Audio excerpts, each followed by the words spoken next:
రోజుల్లో ఫాస్ట్గా పెరిగిపోయిన టెక్నాలజీని బట్టి అందరూ ఓపెన్గా ఉండాలి, విచ్చలవిడిగా ఉండాలి, చాలా ఫ్రీగా ఉండాలి అనుకుంటూ దేవునికి భయపడేవాడిని తింగరోని చూసినట్టు చూస్తున్నారు. దేవునికి మాట్లాడేవాడిని, దేవుని మాటలు చెప్పేవాళ్ళని, దేవుని మాటలు పాటించే వాళ్ళని రోజుల్లో ఎలా చూస్తున్నారంటే పిచ్చోళ్ళని చూసినట్టు చూస్తున్నారు. మొన్న ఎవరో ఒక అబ్బాయి ఇచ్చి నాతో అంటున్నాడు, ఎక్కడికో చాలా దూరం వెళ్ళాను నేను, మీటింగ్కి వెళ్ళినప్పుడు అంటున్నాడు, మా క్లాస్లో అందరూ నన్ను ఏడిపిస్తారు తెలుసా. ఎందుకని? నీకు గర్ల్ ఫ్రెండ్ లేదా?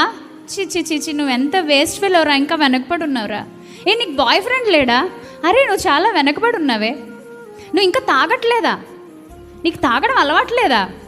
ఎంత వెనకబడి ఉన్నావో తెలుసా. అంటే ఇలాంటి ఒక ప్రేరణ, మోటివేషన్ లోకం నుంచి వస్తుందంటే నీతిగా బ్రతికేవాడిని అణిచేయాలనుకుంటున్నారు.